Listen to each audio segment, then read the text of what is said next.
Hello, everyone. Hello, hello, hello. Um, Welcome. I hope that everyone is able to see me. Um, Tamara, I see you in the chat.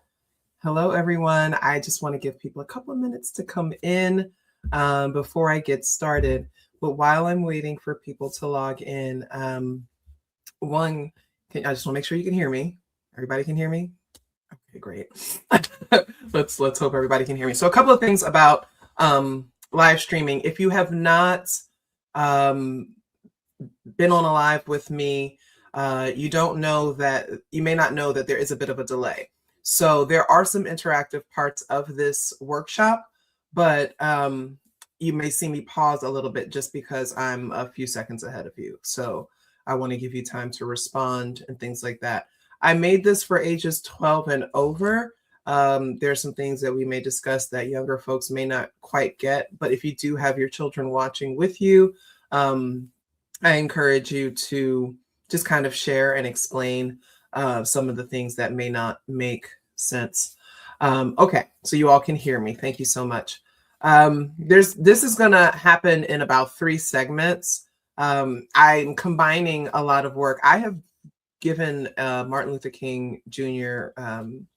Speech many times in different ways, and I've had different bits that I've pulled together for this particular workshop. So the first part, we're going to talk a little bit about history and learn some things maybe you already knew or you didn't know, and kind of talk about those a little bit and how they fold into his overall persona.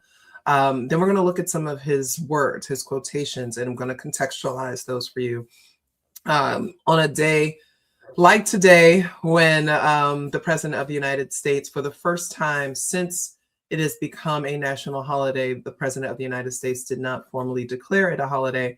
We don't care about those kinds of things. We know that we recognize Dr. King on this day, but it's just really interesting that that we've stooped so low, not we, but that the administration has stooped so low that they will not recognize Dr. King Day, especially when conservatives love to tout, how great his dream was and all those things. And then the final section will be kind of talking about what we can learn from Dr. King and things that we can take with us and what that means. So I am stage managing this all by myself. I'm hoping that the technology works, and I'm going to get into it. Let's see what we got here. This is the one I want to make sure that you all can see. So I like to talk about Dr. King as a radical. And the reason why I do that is because there is a lot of talk that tends to sanitize his work and try to make him seem like he wasn't pushing really radical views. And I think that does a disservice to his legacy. So whenever I talk about him in terms of this radical vision. And I'm bringing it to the 21st century because even though he was assassinated in 1968, his words still resonate deeply for so many of us, and specifically for the times that we're in right now. Someone says, has it started? They can't see. Can you all see? Can you all see? You don't see or hear anything? Uh-oh. Can you all let me know if you can see and hear? You can see and hear? Okay. Okay. All right. So someone said leave and join the link again. Okay. All right. Well, technology is what it is, but just making sure that everybody has that. All right. So I'm going to continue to go. All right. You had to close and click out again. Okay. Well, if somebody would volunteer the next time someone says that they can't see or hear, can you just let them know that that's what they should do? Okay. All right. So first, I like a little interaction. I'm going to ask you to put a 1, 2, 3, 4 in the chat to let me know where you stand with things. So how much do you believe you know about Dr. King? Number 1, you could be teaching this workshop. You're just here for the vibes, for supporting me, which I appreciate and love. Number 2, I know what I learned in school. Number 3, look, I know he had a dream, okay? And number 4 is who. I thought this was about Malcolm X. There's only one wrong answer here, so don't feel bad about anything, okay? Shout out to the people who say they could teach this. Dr. Hall, I see you in the chat. Folks who don't know, I do political theater with Dr. T. Dr. Hall is often my co-host on the show, so I'm glad to see him in the chat. All right, so I'm seeing a mix of basically 2, right? I know what I learned in school. 1.5, I can rock with 1.5. See a couple of 3s there, but guess what? You're all here. We're all coming from the same space, so we're all going to learn together, and that's the joy of all of this. You will note that I will show a mix of color and black and white photos. Oftentimes, they show black and white photos from the civil rights movement, and it often gives the idea that it was so long ago. But I appreciate the colorized photos. I appreciate the reminder that Dr. King was killed when he was only 39 years old, right? And for perspective, I will be 47 in 3 months. All right. All right. So who was Reverend Dr. Martin Luther King Jr. for real, for real? Okay, I've got this cute picture of him from when he was a little boy. And in this segment, I'm going to talk to you all a little bit about some things that you may know or may not know, some fun things, some interesting things, okay? So first, he was born and named Michael, okay? Some people knew that, a lot of people don't. But his dad changed both of their names to Martin Luther after being inspired at a religious conference. Okay, so Lutherans, it's your time.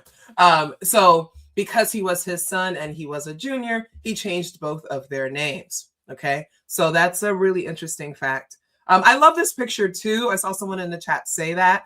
There's joy there, there's innocence there, but don't be fooled because this young man was already had the gift of gab, okay? So he got his degree in sociology from the historically Black college, Morehouse College in Atlanta, he began when he was only 15 years old, okay? So if we're talking about kind of like intelligence and we're talking about, you know, skills and things, it wasn't that common for people to go to college at 15. It still isn't, right? So he went there and then he went and got his PhD in systemic theology from Boston University. Okay, so that is why he is doctor. He didn't go to one of these for-profit schools, but you know what? No shade, no tea. You know, it is what it is. He was a great orator. Okay, he began winning speech contests when he was just a teenager. He would go on to give over 2,500 speeches. How many people knew that he gave that many speeches over his lifetime?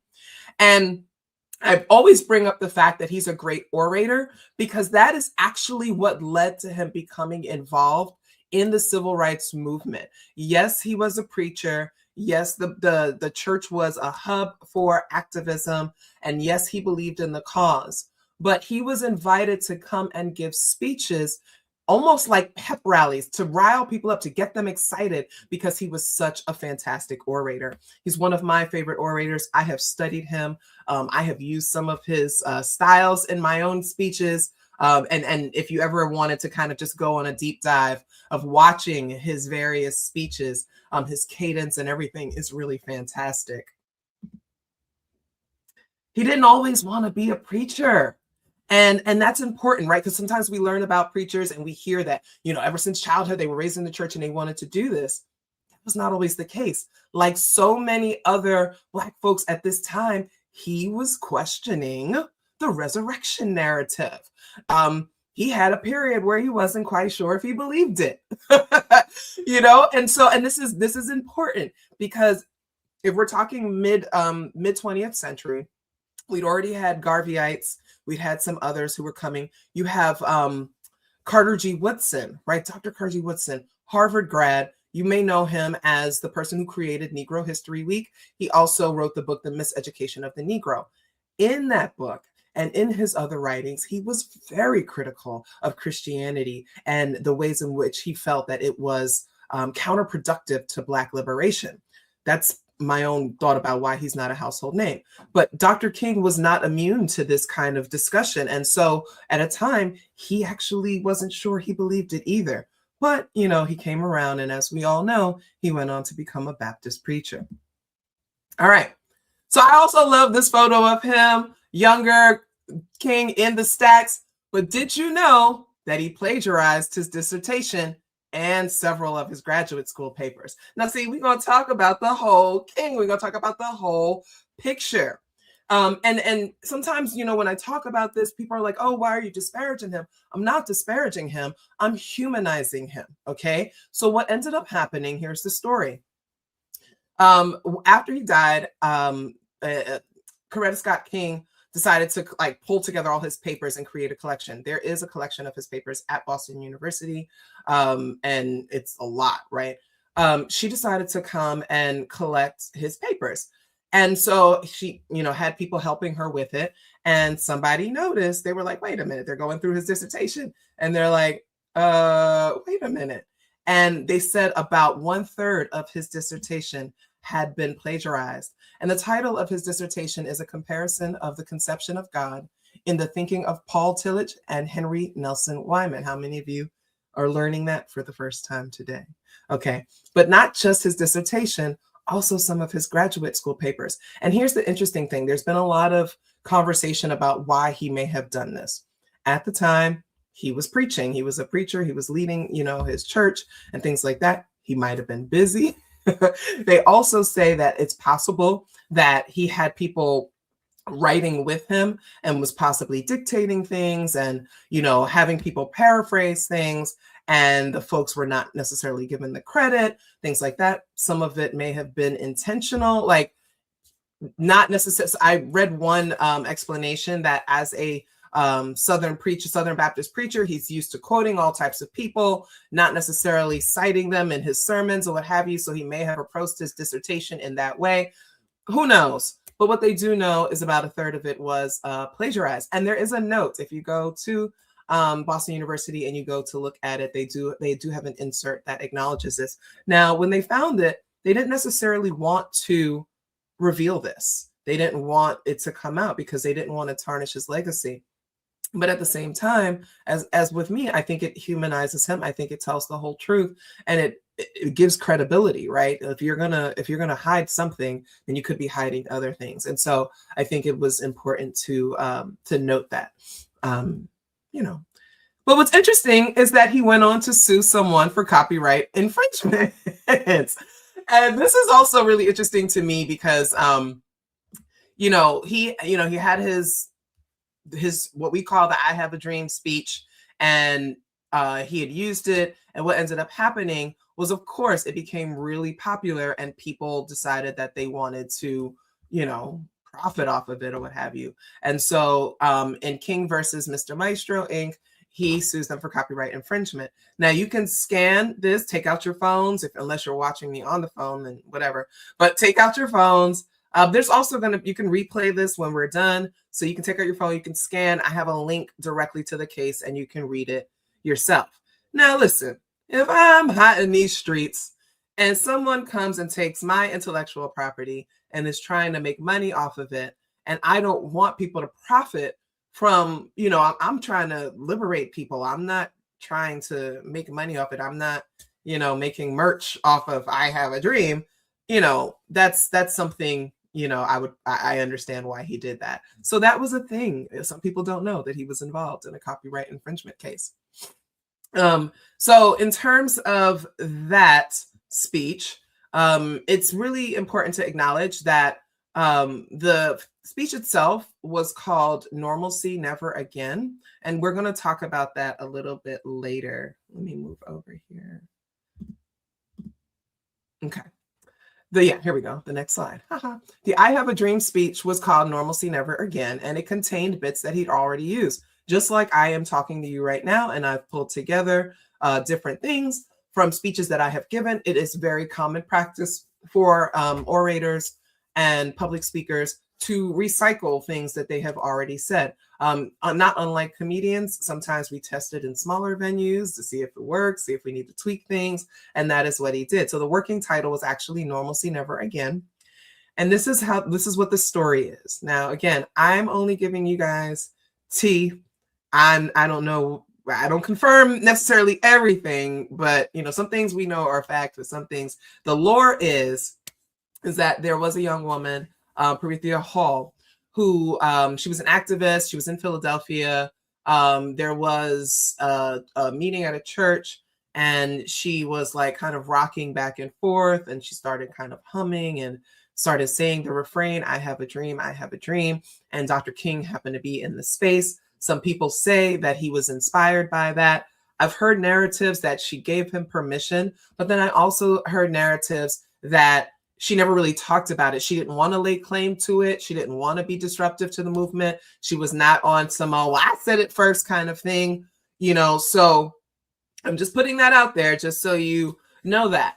But when he went to give the speech that day, he was giving the speech, and because he had used the "I have a dream" refrain before, and word on the street was that he actually hated it because people started coming up to him all the time and saying, you know, talking about the dream and I got the dream. And he started actually getting tired of it, which I could totally understand. He's Capricorn. Capricorns get tired of the nonsense.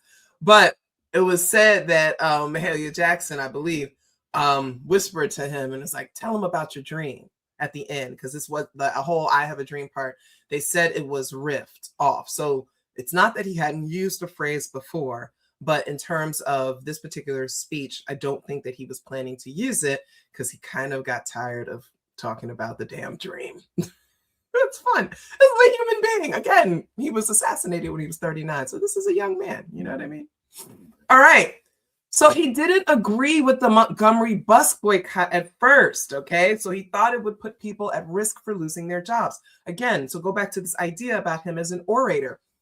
He was invited to come to places to talk about things and to get people riled up.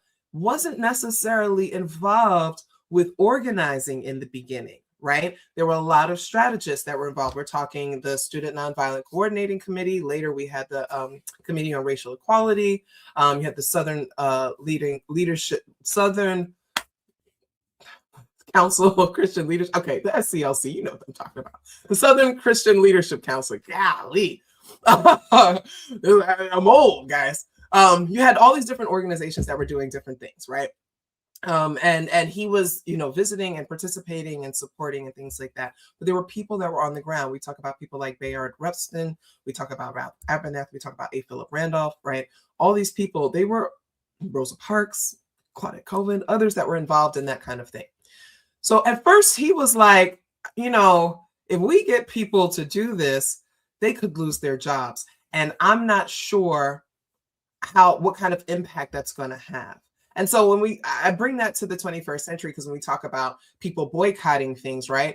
What does it mean to actually boycott something? What does it mean to make a sacrifice? We talk a lot about people not going to Target, but let's be honest, not shopping at Target is not a huge sacrifice for people, but it does send a message and it can hurt a company that people have felt have been harmful, right? But in this case, people were using public transportation to get to work.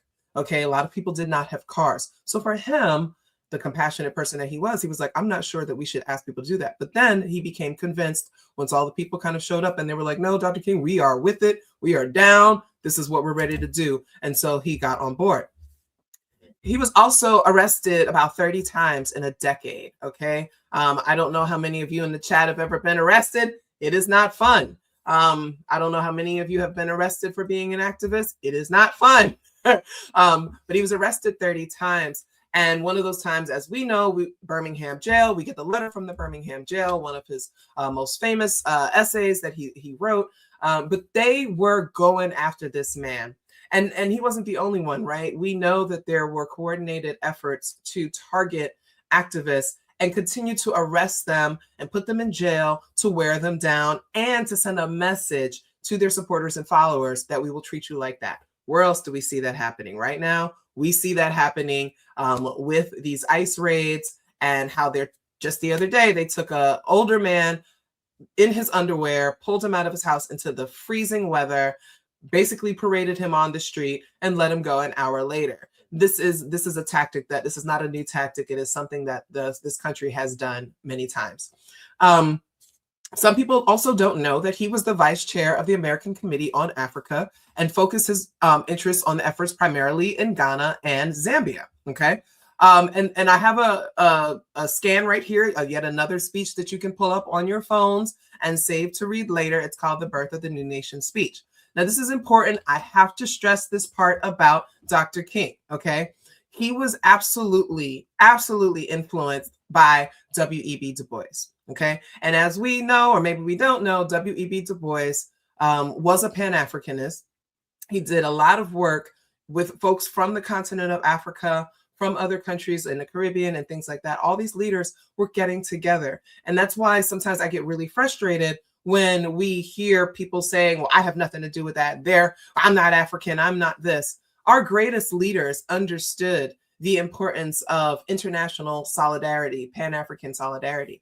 And so because of Du Bois, Dr. King visited Ghana in 1957. He went there for Ghana's independence. He was invited by Kwame Nkrumah, and he attended the independence ceremony with his wife, Coretta Scott King.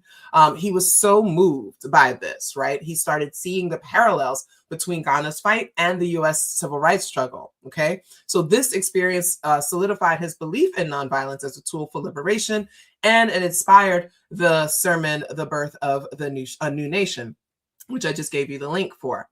Then in 1960, he went to Nigeria's inauguration. He attended the festivities for Nigeria's first president, Nnamdi Azikiwe, in Lagos. Forgive me if I mispronounced that, in Lagos. This was a way to reinforce the global alliance between liberation movements in Africa and the fight for Black rights in America. He understood that he was not alone, okay? And that others had been fighting this fight long before him and all around the world, not just the American South, okay? So he showed a lot of respect and reverence, and this is a lot of what he learned. And so when he got back, he started telling everybody about going to Africa. And if you are an African-American or somebody from like an Afro-Jamaican, an Afro-Haitian, an Afro-Cuban, what have you, and you have never visited the continent of Africa, I do recommend going, particularly a sub-Saharan nation or a nation in the Sahel. It is a spiritual movement. It does change something in you. And this definitely happened with Dr. King. That's important. I'm going to always stress this because this is a radical act. Okay? All right. Let's also talk about how he believed that Israel had the right to exist. So I'm going to play this, and you all let me know. Make sure you can let me know that you can hear it, okay? Whole world. See? Wait 1 second. Let me make sure that I'm getting this done. Oh, sorry. See, we're dealing with technical issues here. The whole world must see that Israel world must see. Okay, this is what we're gonna do. I'm gonna have it on my sorry y'all.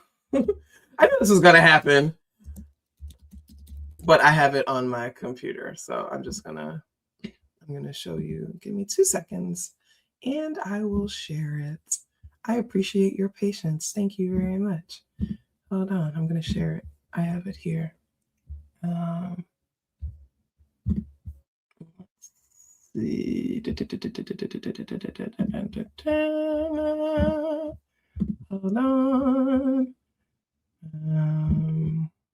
Let's share. Okay, let's watch this here. The whole world must see that Why is this not Israel must exist and have. Am I having technical difficulties? Oh, guys. Oh. Okay, you know what? I don't have time for this. Sorry, y'all. I appreciate it. What I will do is I will send out, if you registered, I will send out the link, and in that way you guys can watch it, or you can just Google just Martin Luther King and his thoughts on Israel. But he does talk about how Israel had the right to exist and that it is a democratic stronghold for, the United States and all those kinds of things. I want to be clear though, because I saw this today and I saw people talking about, oh, he's a Zionist, oh, he's this. It was playing. You guys could hear it. Oh shit, then maybe it's me. Oh, sorry. Well, let's play it then. Let's go. Israel must exist and has a right to exist, and is one of the great outposts of democracy in the world. My Jewish brothers and sisters said to me amid anti-Semitism anywhere, we don't need your support. We have enough Jewish power to deal with this problem ourselves. I would still take a stand against anti-Semitism because it's wrong, it's unjust, and it's evil. If my Catholic brothers and sisters said to me, amid bigotry toward Catholics, we don't need your support in this because we have enough Catholic power to deal with it, I would still take a stand against bigotry toward Catholics because it is wrong, it is evil, and it is unjust. Okay, so as we can see, you guys can hear me still, right?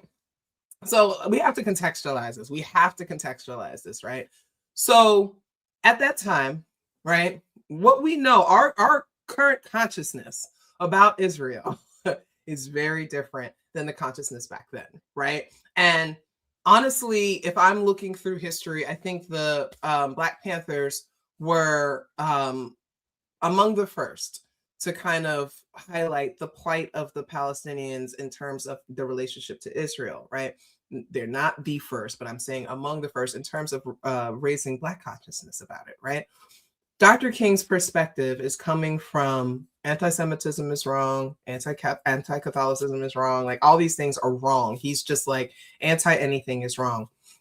And I think, like many, in his efforts to support Jewish people in the fight against anti-Semitism, he talked about Israel having the right to exist. That's all I'm going to say, because I don't want to politicize this too much, but I just like to give some perspective. But let's continue on. Okay, so these are pictures that I actually took. This is actually 20 minutes from my house. So Dr. King, when he was in his seminary, he went to Crozer Theological Seminary. He graduated in 1951. And this is in Chester, Pennsylvania. Okay. So in Chester, Pennsylvania, there is this mural, and there's this marker letting people know that he lived there and he was among the community for about 3 years. And they do honor Dr. King. One of the sad things is that the community is very much dealing with divestment of resources and those kinds of things, you know, because I mean, the running joke is like every Martin Luther King Boulevard is somewhere in the hood, right? But they still honor him, and this is an important part of his story. And this is only like 20 minutes away. So if you happen to be in the Pennsylvania area, South Jersey, like Southeast Pennsylvania, South Jersey, go visit it. It's a monument. You know me, the historian. I'm going to visit monuments if I'm close to them. Okay. All right. So now we get into the second portion of this. If you're still with me, thank you for still being here. I appreciate you all. And first, before I continue, I want to thank everyone who donated to this particular talk. Excuse my little technical glitch there. I'm usually better than that. I'm not really sure what's going on today, but I appreciate you donating. I appreciate everyone who registered and could not pay. I appreciate you, and I'm glad that you're here, because there were people who paid more. And so, like I said, this is like collective work and responsibility. This is cooperative economics. This is socialism in action. And this is very much what Dr. King, stood for. I am here for the knowledge, but I do like to get support because I am a single mom with a kid in college. So thank you all very much. All right. So welcome. If you're just getting here, we are now going to start our second segment. The first segment was historical. You will be able to use this exact same link to go back and watch it again. You may not be able to participate in some of the interactive things, but that's okay. All right. Dr. King was radical. I posted his mugshot. I thought he had a cool ass mugshot. Why not? It's pretty awesome. Okay. So we know what happens every year, right? You've seen this little, it looks like you've quoted Martin Luther King Jr. out of context instead of engaging with the complex reality of white supremacy in America. Would you like some help with that? I've always liked this. It's very real. And just today, the Federal Bureau of Investigation posted, today, the FBI honors the life and work of Reverend Dr. Martin Luther King Jr. and reaffirms our commitment to fairness and equal justice for all.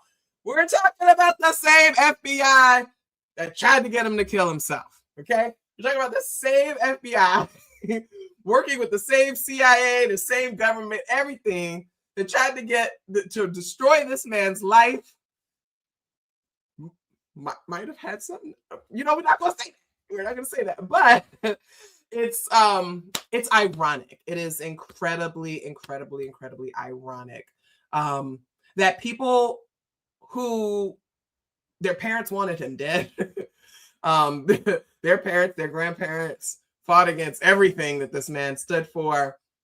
People like to pretend that, that everything was all tra-la-la. No, he was radical. And so now I'd like to go through some of the statements that he's made that I think represent his radical legacy. All right. Anybody know who this is? In the chat, put it in the chat. I'm going to take a sip of my drink. If you know who this is that Dr. King is here with, put it in the chat.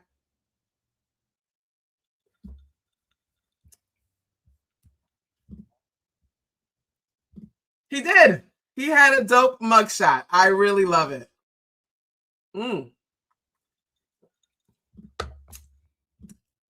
Correct. This is the activist known as Kwame Ture. He was formerly known as Stokely Carmichael. Stokely Carmichael represented for the Boogie Down Bronx. Hey, what about it? Okay. Reason why I like to show this, because those who don't know, Kwame Ture was a part of the Student Nonviolent Coordinating Committee. There was I could do a whole thing on him, but he actually had a close relationship with Dr. King, and a lot of people don't necessarily know that. Again, the stories get all kinds of convoluted, but he was right there. He was right there with John Lewis. He was there with Dr. King. Okay, so one of the things Dr. King said was the soft-minded man always fears change. He feels security in the status quo, and he has an almost morbid fear of the new. For him, the greatest pain is the pain of a new idea. And so I love this particular quotation. So you can't send stickers. I see you in the chat. This channel is not monetized, unfortunately. But I love this quotation because revolution happens because people come up with new ideas. They come up with new ways of being. One of the things that keeps people oppressed is this idea that, well, it's always been this way. It's always been this way. Or as we see a lot of so-called liberals saying, talking about what's legal and what's not legal. What's legal and what's not legal doesn't actually matter in the grand scheme of things, because where I live right now, the sale of cannabis and the purchase of cannabis is completely legal. If you go 15 minutes away in another state, it is illegal. So when we talk about things being legal versus not legal, to have that be a moral compass, it does not necessarily make sense. So he's talking about basically how people want to uphold the status quo because it keeps them where they are, and they are afraid of losing the things that they have. They're afraid of a new way of doing things. So if it's always been this way, that Black people are on the bottom, Native people are on the bottom, Latinos are on the bottom, Asians are on the bottom, then that's comfortable for me and that's comfortable for us. Why do we need to change that? Because if we change that, it might actually threaten the power that we have. Okay. Does anybody know who this is? I'll put it in the chat. If you know who this is, while you're doing that, I will read the quotation. If we wait for it to work itself out, it will never be worked out. Freedom only comes through persistent revolt, through persistent agitation, through persistently rising up against the system of evil. It never comes voluntarily. We've got to keep on keeping on in order to gain freedom. It never comes like that. It would be fortunate if the people in power had sense enough to go on and give up, but they don't do it like that. It is not done voluntarily, but it is done through the pressure that comes about from people who are oppressed. Okay. Does anybody know who this is? No? No? That's Kwame Nkrumah. That's a picture of him and Dr. King when Dr. King went over and met with him. And this quotation is from the speech that I gave you. So hopefully you scanned it and you can read the whole thing.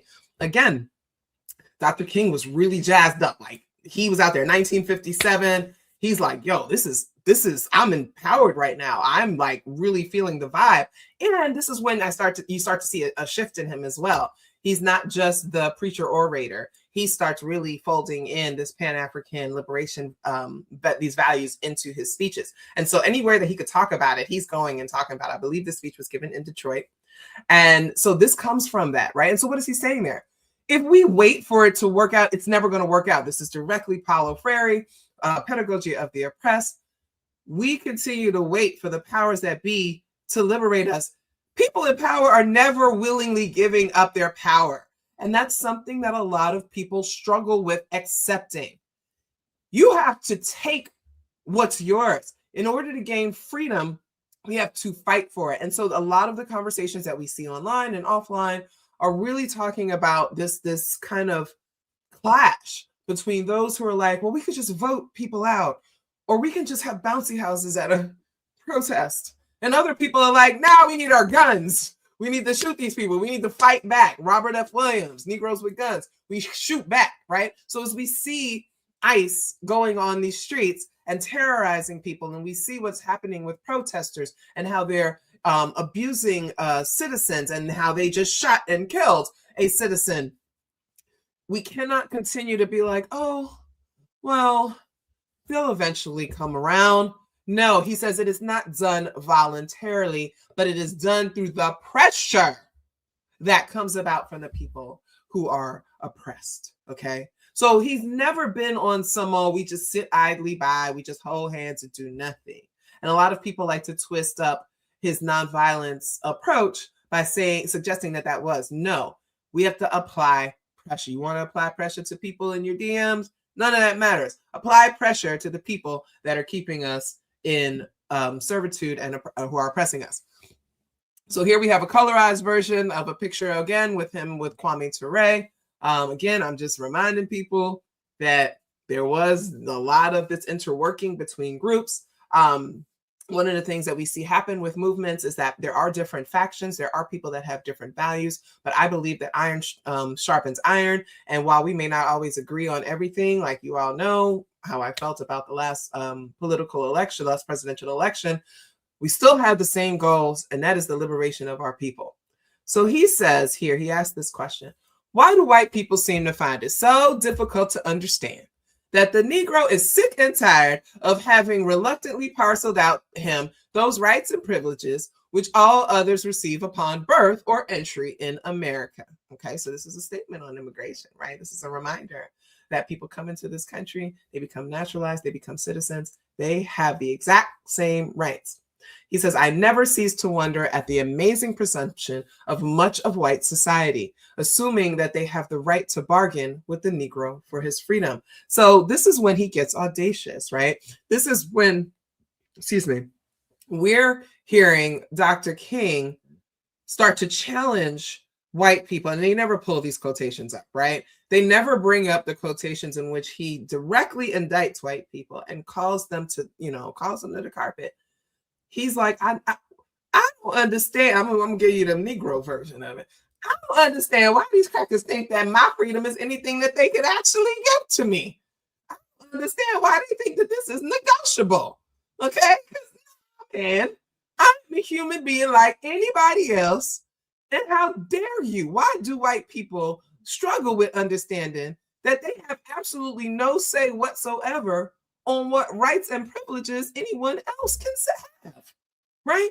And yet we see to this very day, not just in the administration we have, but also in the Democratic Party, also in liberal spaces, that there are white people who believe it is their job to parcel these things out to us. And that makes no sense. He was calling this out all this time ago, folks, right? Somebody tell me who this is. Put it in the chat. Let me know if you know who this is. I'm going to take another drink of my drink. I love this comment. That could be a quote from Malcolm. We're going to get there. Yes, indeed. Yes, indeed. Yes, indeed. Does anybody know who this is? Let's see. Put it in the chat. Anybody know? Nobody knows? Yes, that is the Honorable Elijah Muhammad, the dishonorable Elijah Muhammad, pedophile that he was. But there's context here, folks. There's context. There's always context. And we're always going to give context, okay? So, excuse me. In February 23rd, 1966, Dr. King met with Elijah Muhammad. Now, Elijah Muhammad had invited him earlier on to meet with him, okay? He wanted to meet. He wanted to collaborate. He wanted to see how can we work together. Elijah Muhammad recognized that Dr. King had he had a lot of people's ears, a lot of support and things like that. And Dr. King said, I ain't gonna meet with you. Again, Dr. King early on, how do I say this politely? He wasn't that woke, right? And I love you, Black Christians. I love you so much, but come on, you guys know. You ain't the most woke people, right? And so he's kind of coming up in this Southern tradition, right? He goes to Morehouse. He's doing these things, right? He's like, I'm not going to meet with Elijah Muhammad, particularly because, obviously there's controversies about the Muslims, and he did say some rather disparaging things about them. And we're going to let that go. Malcolm did too. Again, remember, these guys were young. These are literally like Tupac and Biggie beefing, but we all know that they were also friends, right? Okay. So he met him, but he did decide to meet him, right? What was the significance of 1966? When was Malcolm X assassinated, right? 1965.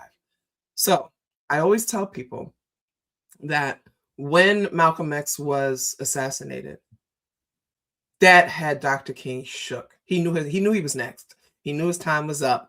And if you go back and you start to read his speeches and listen to his interviews and things like that, you can start to sense the urgency, because he realized once they killed that man, okay, that people are not playing, and I'm probably next. How much can I get done? So he does go to agree to meet with him. They're talking about outlining civil rights plans. They're talking about, and he met with him in Chicago to talk about the issues in the slums. Remember that Dr. King eventually becomes this like big time labor and housing activist. And so they did have this meeting. And this is one of the few pictures that are from that meeting. A lot of people don't know that they met. So the policymakers of white society have caused the darkness. They created discrimination. They created slums. They perpetuate unemployment, ignorance, and poverty. And this is something that it's so important. He nailed it. It remains true today. Poverty is man-made and it is man-sustained. Poverty could be completely eradicated if capitalism wasn't the goal for these greedy people. And he understood this. Dr. King understood this fundamentally. And we'll get into some of his capitalism quotations later. But what he does is he's calling out the legislators for not moving in the ways that they need to move. And he's like, we could change this if you all change the policy. All right. So that was really important. Okay. Let's see what we got here. All right. So this is something that I want you to think about how it's applicable to now. I'm going to read the quotation and I want you to think about it as I'm talking or as you're reading. If you're a fast reader, you can put it in the chat. Our real problem is that there is no disposition by the administration nor Congress to seek fundamental remedies beyond police measures. Let me start that again because I need this to hit y'all where it needs to hit you. Our real problem is that there is no disposition by the administration nor Congress to seek fundamental remedies beyond police measures. The tragic truth is that Congress, more than the American people, is now running amok with racism. We must devise the tactics not to beg Congress for favors, but to create a situation in which they deem it wise and prudent to act with responsibility and decency. Come on, preacher. Sometimes, you got to hit. Come on, preacher. Preach. Because this is an absolute direct indictment on the American government. And he is saying for all those, we got to vote them out. He's saying we're not begging them for favors. We have to come up with the tactics. We have to, again, go back to the pressure. We have to put the pressure on them to create a situation in which they deem it wise and prudent to act with responsibility.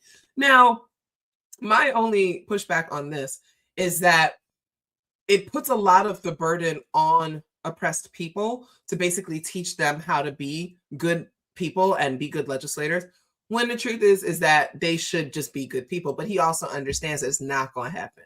It is not going to happen. He says that Congress is running amok with racism. It was then and it is now. Okay? This is the truth about these things. We talk about the 21st century. This is still going on. And that they are not going to change things beyond policing, beyond these carceral responses to things. We're not healing people. We're not intervening when people are, children. Excuse me.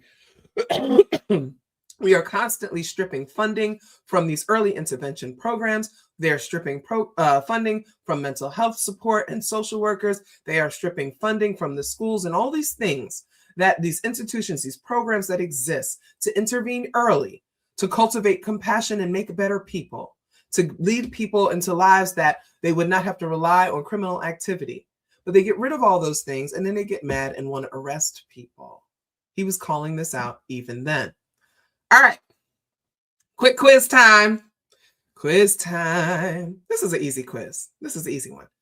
All right, in the chat, I want you all to tell me how many, without using Google, don't be cheating. Don't be going to ChatGPT. How many books does Dr. King have in his name? How many books? I'm going to see what you guys put in the chat. I know there's a delay, but I'm going to wait and I'm going to sip from my drink again. Just take a guess. Take a guess. Take a guess. Anybody know? Anybody know? I'm going to ruin it for you because I know you guys don't know. So one of the things that I often talk about is how, and okay, if you catch a stray, you catch a stray. A lot of people talk about Dr. King, but they don't read Dr. King. And this is probably one of my pet peeves, is that people talk a lot about how he, is great. He's this great guy. This is what he stood for, things like that. But they haven't actually read his books, his speeches, and things like that.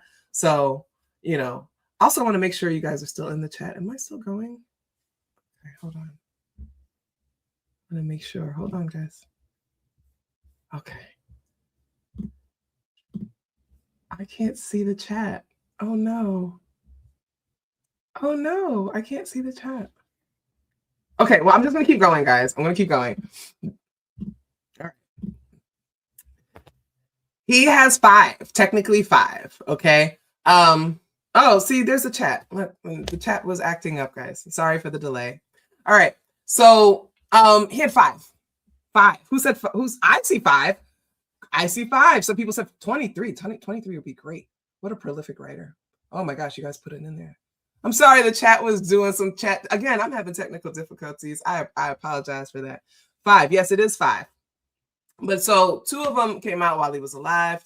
3 are posthumous. And you could take a screenshot of this with the titles. Strive Towards Freedom. Martin Luther King Jr.'s Why We Can't Wait. Why We Can't Wait is one of my favorites. Okay. Strength to Love.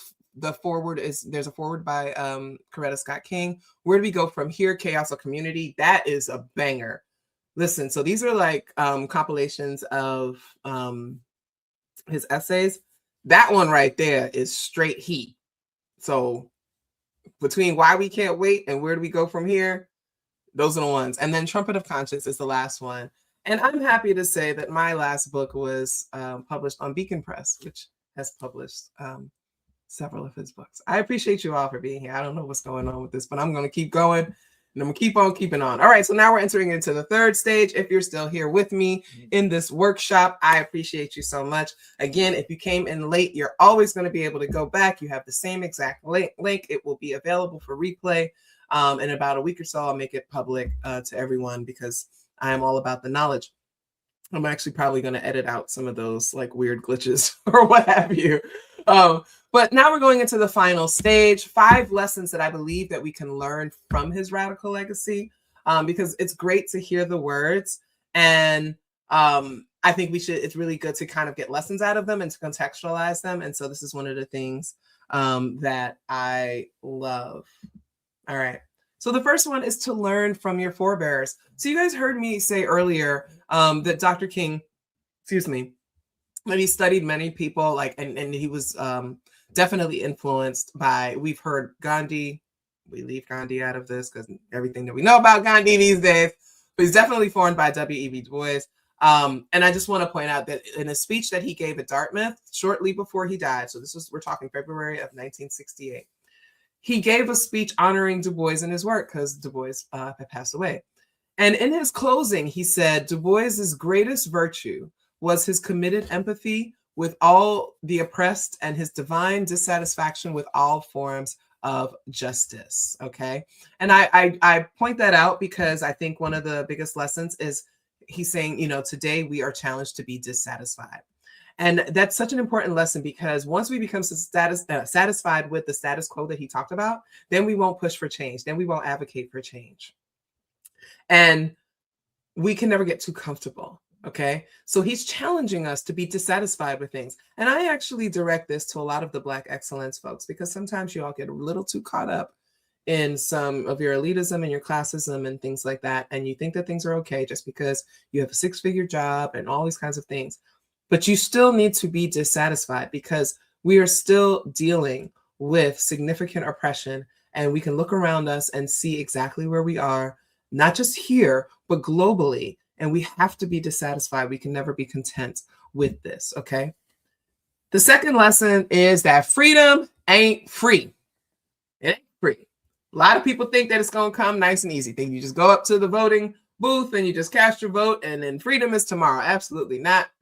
Absolutely not. Not when they rig elections. Freedom ain't free, right? Why is this important? Okay, so let's listen to this one, because this is actually one of my favorite quotations from Dr. King. And there will be neither rest nor tranquility in America until the Negro is granted his citizenship rights. The whirlwinds of revolt will continue to shake the foundations of our nation until the bright day of justice emerges. Can anybody tell me where this is from? Okay. While you think about that, as one might imagine, this actually scared the crap out of people, okay? This is when it started to show that he's moving away from the peaceful rhetoric that they had come to tolerate, and he was moving into a more aggressive space. And he was signaling to the US that it is time for us to fight. If you guessed that this was from the I Have a Dream or the Normalcy Never Again speech, you're absolutely correct. So that same speech that they love to quote about that same speech that they like to quote about, all the I Have a Dream and the white kids and the Black kids are going, well, this is here. I mean, he uses these things over and over, right? So somebody said Riverside Church speech in Memphis. This was from I Have a Dream speech. So he's like, nah, man, we're not dealing with this. You're not going to have peace until the Negro is granted his citizenship rights, right? No justice, no peace. Absolutely.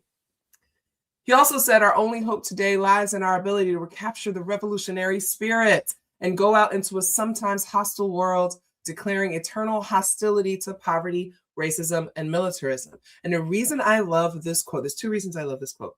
One, it's an indictment on militarism. We should all remember that Dr. King was very much an anti-war activist, okay? He was against the Vietnam War, and he started incorporating discussions of militarism into his speeches more and more as the war waged on. But also, it frames the nonviolence portion, okay? Because I think a lot of people misunderstand nonviolence, okay? When you declare hostility to poverty, racism, and militarism, you're taking the position that I will not tolerate this. And I will do and work and do whatever it takes to end these things. And so I don't like when people could try to position nonviolence as like passivity. It's not. It's a really well-detailed approach to activism that is incredibly effective. And even people that, we see talk about, well, nah, we just need our guns. No, and you know me, I'm all about the guns. We also employ nonviolent tactics, right? This thing that I'm doing right here and educating people is a act of nonviolence because I'm giving you this education and letting you know the truth about things. And there is no weapon stronger than the truth. You hear what I'm saying? Okay. Number 3, focus on the real enemy. Okay, we are not fighting each other. We need to be focusing on the real enemy. I also love this picture of him because there's times where I'm on the stage and I just want to lean over and I just be like, are y'all listening to me? You know, he says the white power structure is still seeking to keep the walls of segregation and inequality substantially intact, while Negro determination to break through them has intensified, right? So he's talking. He's like, yo, we're reaching fever pitch here. Yes, the diaspora awards. Thank you for saying that as well. We're reaching fever pitch here. Why are we fighting each other? It's the white power structure that is keeping us in the places that we are. And so he's talking about the walls of segregation and inequality. Yes, we're actually talking about like physical segregation, public transportation, schools, housing, and things like that.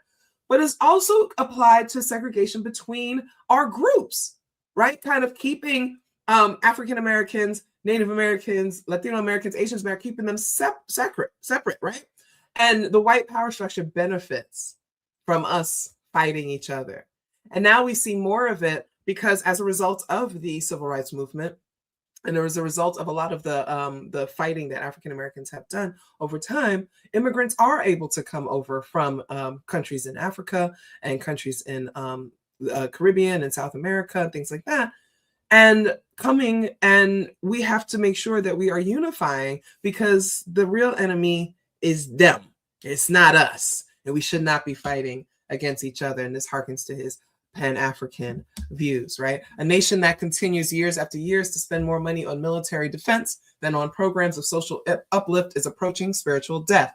Again, Dr. King is talking about, he's critiquing our focus on militarism. We all see this happening right now. Our defense budget is the hugest budget that any of our programs have, okay? Health and Human Services gets this much, and defense gets this much, and it's not even defense anymore now. It's what they call it, the Department of War, right? Because they're making it known that they're just waging war because these are all little kids playing Call of Duty and they think it's funny. But he's calling this out even then, okay? The problem is that you're spending more money on military defense than on the programs that are going to help the people here, the domestic policy. And this was a critique some folks had of the most recent presidential candidate. And they wanted that person to step away from funding the military. And instead, that person talked about building the most lethal force, right? That is not going to work. That is not what is it. That is, he says it's approaching spiritual death. All right. Let that land with you. Okay. He said, we as a nation must undergo a radical revolution of our values. We must rapidly begin the shift from a thing-oriented society to a person-oriented society, right? Sometimes you may come across in academia, we talk about the thingification of things, right? Of people, right? When machines and computers, the man's talking about the computers. When the machines and the computers, profit motives and property rights are considered more important than people, the giant triplets of racism, extreme materialism, and here's that word again, militarism, are incapable of being conquered, right? Dr. King was talking about AI before AI was AI. Dr. King was talking about the robots before the robots was robots, okay? Dr. King already called it decades ago. When we start putting these things and making these, particularly machines and computers, more of a priority than human beings, we're not going to shut down any of this, right? Okay. The fourth thing that he said that you can learn from Dr. King and his work is that collaboration and community is better than individual pursuits. Here we go.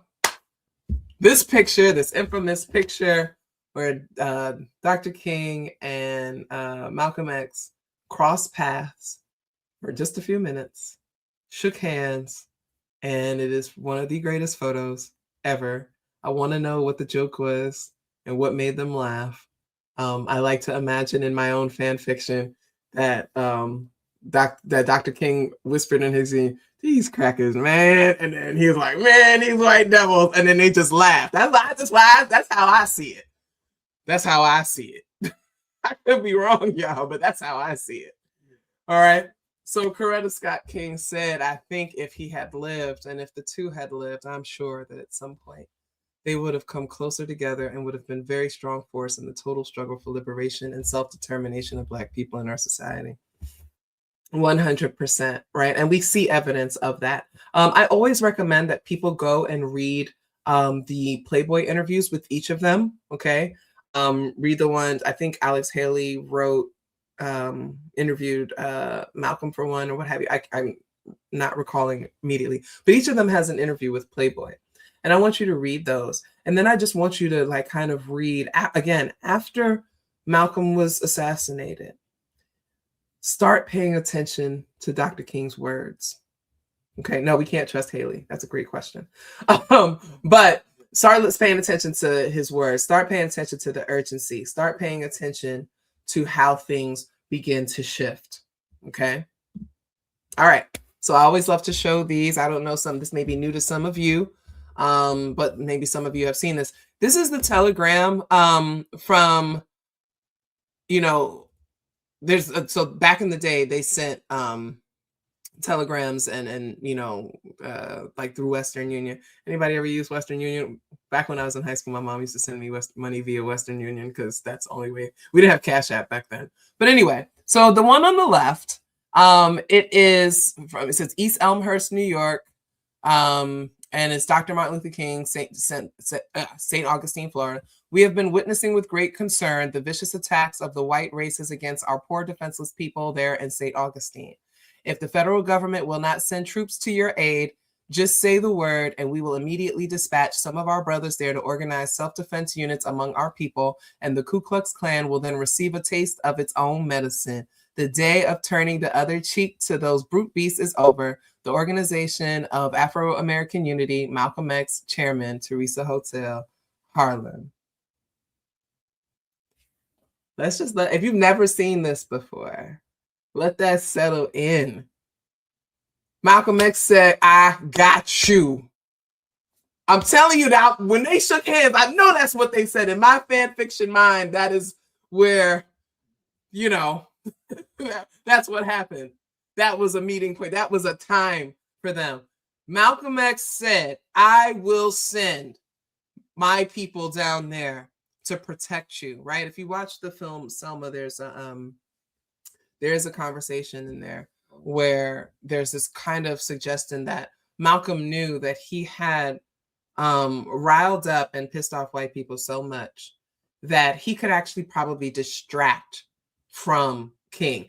And he's basically like, if I come down there, they'll focus more on me and you all can continue to do what you're doing because they're so angry with me. You can go on and continue to do the work that you're doing, right? And so then there's this other one after Malcolm is assassinated from Dr. King. Says, "To Mrs. Malcolm X, right? I was certainly saddened by the shocking and tragic assassination of your husband. While we did not always see eye to eye on methods to solve the race problem, I have always had a deep affection for Malcolm and felt he had the great ability to put his finger on the existence and root of the problem. He was an eloquent spokesman for his point of view, and no one can honestly doubt that Malcolm had a great concern for the problems that we face as a race. While I know that this is a difficult hour for you, I'm sure that God will give you the strength to endure. I will certainly be remembering you in my prayers, and please know that you have my deepest sympathy. Always consider me a friend, and if I can do anything to ease the heavy load that you are forced to carry at this time, please feel free to call on me." This is so important in this narrative, right? Because the really basic, I haven't done the reading narrative, it, juxtaposes them, positions them as enemies and things like that. These men were two sides of the same coin, and towards the end of their life, I believe that they were on the same side of the same coin, okay? Malcolm realized that, what Elijah Muhammad was doing was heinous, but that did not turn him away from his faith, right? And so he began to kind of loosen a lot of his stances, but also remain committed. And remember, he goes on to inspire the Black Panthers. So it's not that he changed his revolutionary ideas and tactics, but he became more collaborative. He became more open to build community with others, including Dr. King, which is why he reaches out, right? And then Dr. King, as he said, had an affection for him, and he understood deeply that this man wanted freedom for their people, okay? So I always want to make sure that people know this about, Dr. King, right? So the fifth thing is, the final thing is to find your purpose. This is something that I think a lot of people struggle with, particularly those of us at the intersection of identities that experience oppression. Am I a woman first? Am I Black first? Am I queer first? Am I disabled first? Am I, what are these things? But the truth is that we can't do everything. Like, I know this. We cannot fight every single fight. So we tend to pick and fall where we land. It's like, this is my purpose. For me, I have identified that my purpose is the liberation of Black women and girls, right? I have other purposes, but that's where I focus most of my energy. And it's so important that you find your lane, that you are able to settle into a space where you're like, this is what I want to do. But that doesn't mean that you won't question it, right? And so I love this vulnerability from Dr. King. Yet another picture of him and his family, and he's there on the right as a young child. He says, I question and soul search constantly into myself to be as certain as I can that I am fulfilling the true meaning of my work, that I am maintaining my sense of purpose, that I am holding fast to my ideals, that I'm guiding my people in the right direction. Okay. And we also know there's another quotation from Dr. King where he says, I fear I have integrated my people into a burning house. Right. And so I like to bring in this quotation because this shows that he had conflicts within himself. He had conflicts within the movement. He had conflicts within the purpose and everything that he was kind of putting out there. Like, am I telling people the right thing? Is this nonviolence thing working? Is this faith in God thing actually working?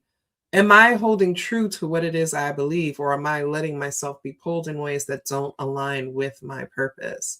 And the fact is that any kind of activist, any kind of freedom fighter, any kind of educator, anybody who's about liberation has these moments. I have certainly had them myself.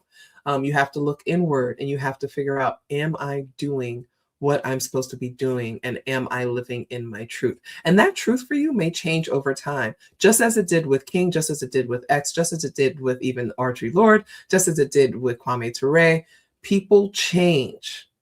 And unfortunately, I think in the 21st century, with the advent of social media and everybody wants to have a screenshot and always wants to throw things up in people's faces, we don't allow people to change. We don't allow people to grow. We like to hold people to their worst moments, their worst gotcha moments, the things to say. We don't allow that people can learn things that can expand their minds. We don't allow for people to have experiences that may change their entire perspective. We don't believe them. We don't, what have you. And I don't think that that's good. I honestly don't think that that's good. If you say that you're a compassionate person, if you're talking about freedom and liberation, you have to allow that there are people who will say, I was wrong. I was wrong for this, and I'm going to be better. There's some folks that you all could be applying that to right now, and you're not going to because it doesn't fit your personal narrative. But that's okay. I'm not getting into that now. All right. So I just wanted to play this little clip. Please, somebody let me know that you can hear this, because obviously I clearly cannot hear her on my end. Just let me know if you can hear it. It's just a little clip from when he was he was giving a speech in a Philadelphia school. Hey, I want to ask you a question, and that is, what is in your life's blueprint? This is the most important and crucial period of your lives, for what you do now and what you decide now at this age may well determine which way your life shall go. And whenever a building is constructed, you usually have an architect who draws a blueprint. And that blueprint serves as the pattern, as the guide, as the model for those who are to build the building. And a building is not well erected without a good, sound, and solid blueprint. Okay. Now, so each of you is in the process. There we go. All right. So I always love to kind of end with this picture and open up for questions. Happiness, joy. This man loved his wife. There's a lot of narratives about, him that we don't actually need to go into because it's been talked about enough. But he loved his wife. This is a young Martin and Coretta celebrating their marriage, living in love, living in joy. And so if you have any questions, and the kind of questions for me, don't ask me something that you could Google. Maybe if you have a question about my thoughts about a particular thing, or, my perspective on something, that's cool. But don't ask me a question that's like, well, in 1962, what did it? No, I don't. Go look it up.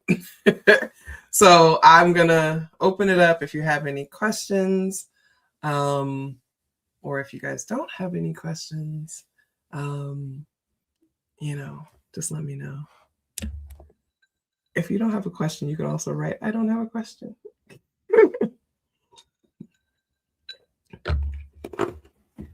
But why do you think about those things? Sorry.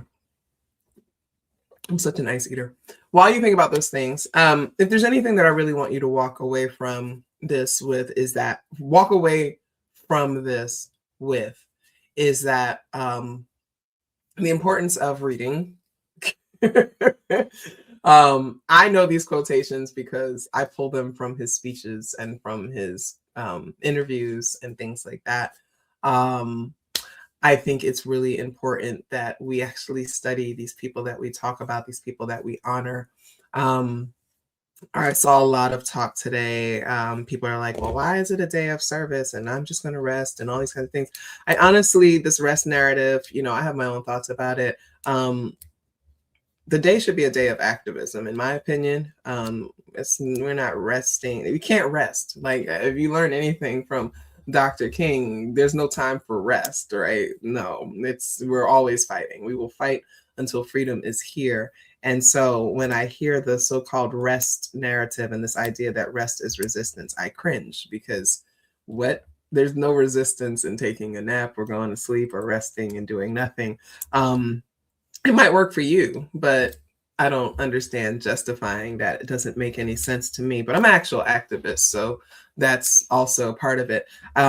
People were complaining about folks doing service on Dr. King Day. Okay, again, that makes absolutely no sense. What is wrong with people doing community service on Dr. King's Day? What is wrong with people on Dr. King's Day? What is wrong with people serving their communities in the way that this man served his communities? I just don't understand some of the things that people are talking about. They just make no sense to me. It could also be because I'm almost 47 years old and I've been an activist since I was 19. I have a different perspective on these things. It could also be because I have studied revolutionary movements for decades and understand that there is no time off. So, what have you. All right, let's see. We got some questions. Okay, thank you. Okay, let's see what the questions. Oh, this is a great question. As a cinephile, what is your fave or least fave portrayal of King? Oh, man. Oh, wow. That's a great question. I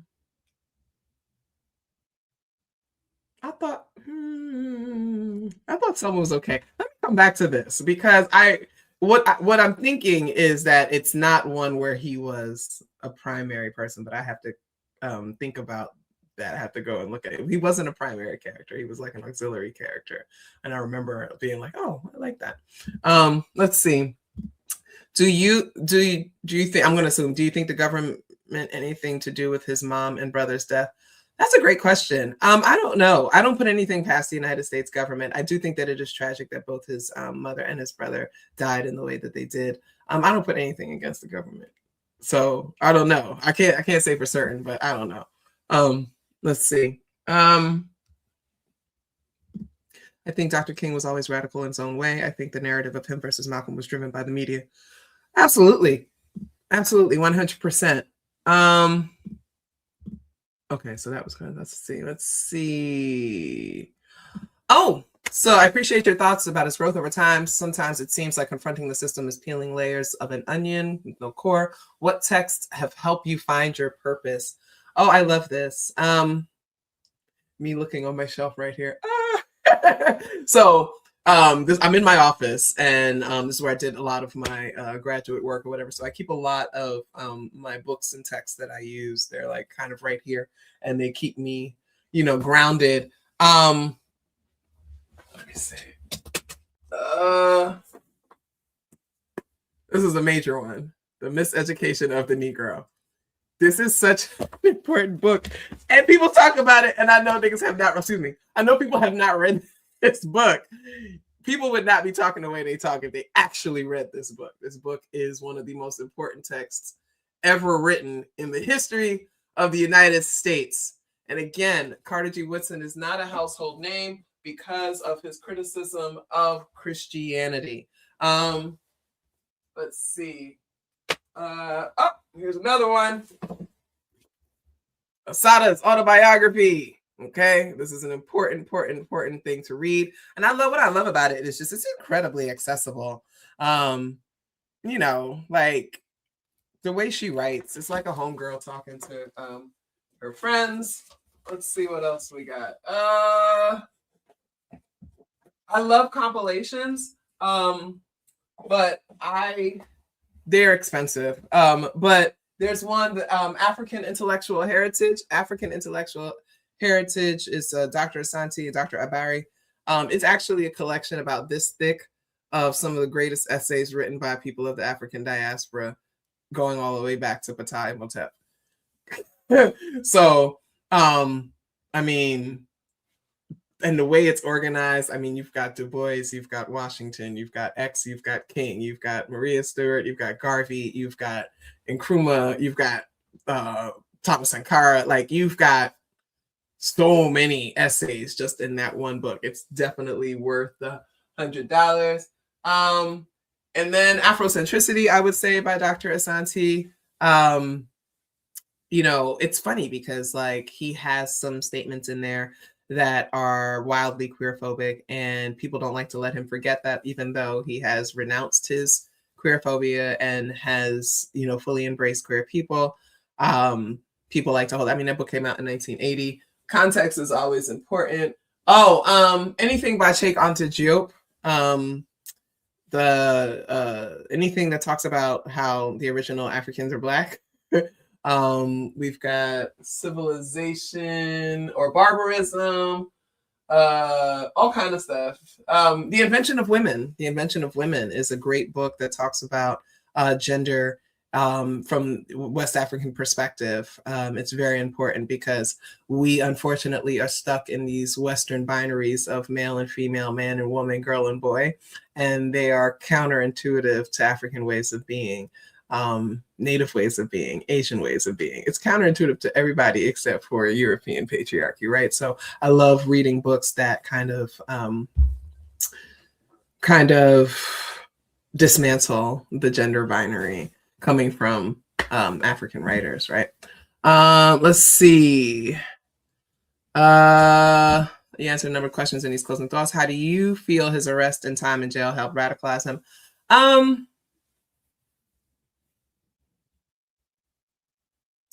I'm not sure it radicalized him because he knew what the system said. When I think about things that radicalize people, I think about people being exposed to new things that they don't know, and it completely changes everything that they thought they knew. I think that he was fully aware of how the system was and how they treated our people, which is why he ended up getting involved in these movements. I will say, I'm sure and we know that he experienced abuses while he was in jail, like many other activists did.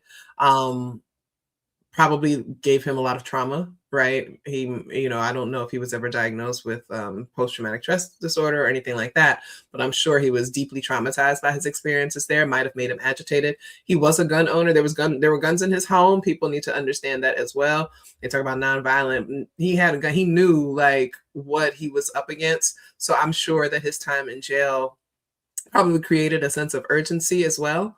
And I think sometimes when you find yourself being silenced or kind of pushed in a corner, you become more urgent and you're like, I got to get more people. I got to make sure more people know these things, right? And I can even say that in recent months, I've been feeling that it's like, I got to make sure that people know what I know in case they take me out. And that's a paranoid way of thinking about things, but it's also very true, you know? So it's like, who knows what could happen? You know, I've been trailed by the police before. The Department of Homeland Security had a file on me. So it's not, you know, so there's a lot of urgency that I think comes along with that. And if you've ever been arrested for protesting, you know that they try to fuck you up in the back of the, excuse me.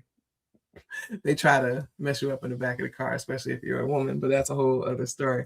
Do you think King became more like Malcolm, or do you think they were both moving towards revolutionary change? I think they were both moving towards revolutionary change. That was, you know, there was a convergence happening there. I think that Dr. King had a more radical transformation than Malcolm did. I think that again, when Malcolm was killed, when, you know, we started seeing these other people being jailed, being killed, dying, all these kinds of things, seeing people hosed on the street with the dogs chasing them, seeing how they were treating people, I definitely think that those are the things that I think really kind of pushed him more towards this militancy. And then kind of, you know, as we're dealing with the Civil Rights Act and his interactions with the presidents and stuff like that, starting to realize that they're not playing nice, they're not playing fair. Why am I? You know, I honestly think that was what was starting to happen with him.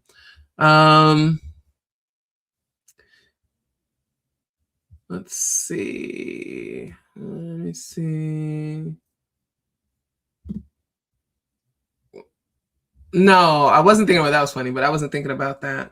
The essay book is called African Intellectual Heritage by Molefi Asante and Dr. Abari. Abu Abari. Yeah. What's your view on people who are claiming they're members of the Black Panther Party? People have the right to identify however they want.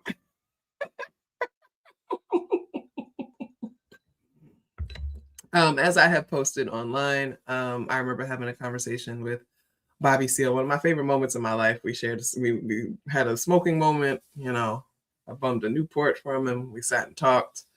And I asked him then, because back then, this was in Philadelphia, back then there were people talking about the new Black Panther Party. And guys, this is like 2 decades ago. Like, he was like, no, he was like, there is no new Black Panther Party. Anybody who is claiming to be the Black Panther Party, they're frauds. It is not real. And then when you hear people saying, well, I had an OG tell me it was okay. It's like, okay, who? Like, what? Like, I'm sorry. Like, as long as, you know, the true OG, the true leadership, members of the true leadership are still alive, I don't think rank and file members get to say who can use the intellectual property, the branding, etc. And I think I saw something where they like kind of issued a cease and desist. I don't know how legitimate that was. But also recognizing that there was a lot of infighting in the party. There were a lot of things that were happening. There's a lot of infiltration by the FBI.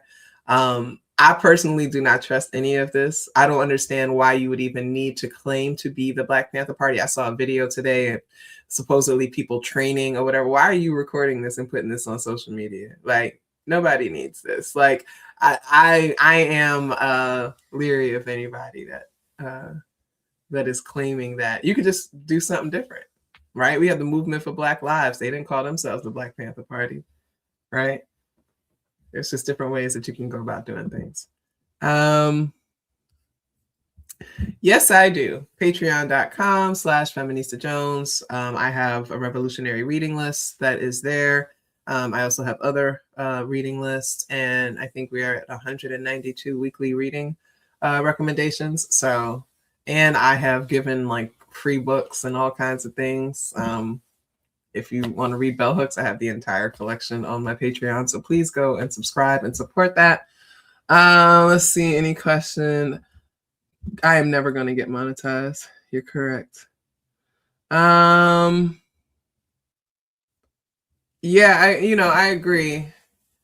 Yeah, I gotta look back on the thing. I'm blanking right now on who I thought was the best. I don't think I've been overly impressed by anything. I've actually paid more attention to depictions of Malcolm X than anything else. So I do thank you all for showing up. If you want to follow me on social media, you absolutely can. Feminista Jones on Instagram and Threads, and Facebook is Feminista Jones Official. I do have a TikTok account. I do not use it. I don't have it on my phone. I advise you all get rid of TikTok and take it off of your phone. And if you came and you were not able to donate before, but you'd like to donate now, you can use your phone to scan for either my Cash App or my Venmo, both of which are Fem Jones. I appreciate all of the support that I've gotten on this. I appreciate everybody who had $0 to give. For me, it is just important that you were here. It's important that you got this knowledge, that you were able to participate in this. And if you are watching the replay, it's okay that you missed the live. You're still getting this knowledge. Feel free to share this with people. Again, I'm going to make it public. It's unlisted right now, but in about a week, I'll make it public to folks, and then we can share that with people, and they can also get some of this and really start to think about these things. I'm always appreciative of you all. And there's one more thing that I got to say. I'm going to be doing a series during Black History Month, and it'll be a weekly series, and we are going to be diving into some serious Black history. Okay. Again, this is what I love to do. I have a PhD in African American Studies, Africology and African American Studies for a reason. I'm one of the few people in the world that actually has this degree. I have an undying love for my people, as Kwame Ture said, that we must have in order to achieve liberation. And I believe that liberation through education is my current purpose. So for Black History Month, I will be doing a series every single week. I will be offering something new, probably on Wednesdays, and you'll be able to register and sign up. But I'm probably going to make it just public, but I will have the mechanisms for you to give donations and things like that. I really appreciate you all supporting my work, and I thank you all so much. You enjoy the rest of your evening, and I'll see y'all next time.